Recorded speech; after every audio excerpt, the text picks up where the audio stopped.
Today, we're talking about reverse budgeting. A lot of people think of budgeting as choosing an app or using an envelope system to decide where money goes. And I'm here to tell you it's just way too complicated and not worth your time. No one wants to be arguing over whether you spend $100 extra on buying books or clothes versus spending that $100 going out to eat at dinner. There's a better way. It's with reverse budgeting. So let's get into it.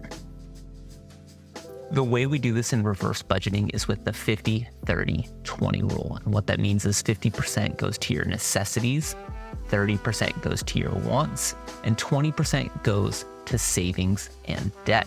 So let's look at an example. Let's say you bring in $72,000 a year after tax. That breaks down to $6,000 a month. So how would we break that down using the 50-30-20? 50% or $3,000 will go towards your necessities. That could be housing, utilities, gas, car, anything like that. That's a part of that 50%. 20% is for savings and investing and debt repayment. So whether that's 401k, your Roth IRA, putting money in your Robinhood account, paying down credit card debt, you've got 30% for wants, which we'll get to a little bit more in depth in the future. Books, shopping, clothes, camera gear, anything that kind of feels frivolous or things that you could potentially do without. That's how you would break it down for this specific income. Now, this is where reverse budgeting comes in.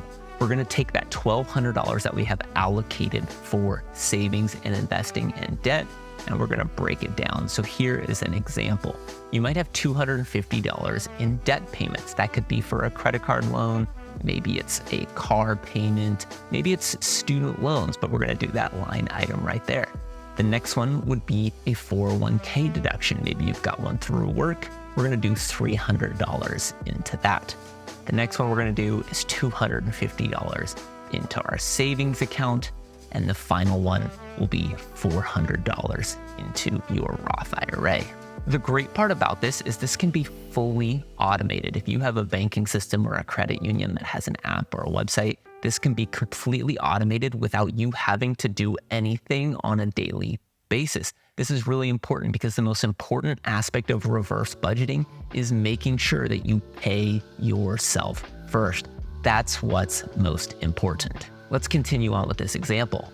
Let's say that you get paid on the 1st and the 15th of every month. You need to leave a few days just to make sure that check or that direct deposit fully gets transferred into your account and is no longer pending. What you might do is automate the transfer of those savings and credit card payments and investments. I like to do 2 or 3 days after. So instead of on the 1st, I might do the 3rd. And instead of on the 15th, you might do the 18th. But basically, 3 days after you've been paid, all of that money gets funneled into all the various accounts where you need to, and you have effectively paid yourself first. I've talked about this before. The reason this is so important is because you can become a millionaire that way. If we look at the amount of money we're putting in, roughly $700 a month. If you do that from age 30 to age 60 with an 8% return, you'd have over $1 million. You should just start doing it today, and it's easy with the reverse budget. So as we continue on, you've saved for yourself. You can pay all your necessities. You can pay for your home, your rent, your car, your utilities, all of that. You're left with excess money in the account that can be used for your wants. So in this particular example, you've allocated $3,000 to your necessities.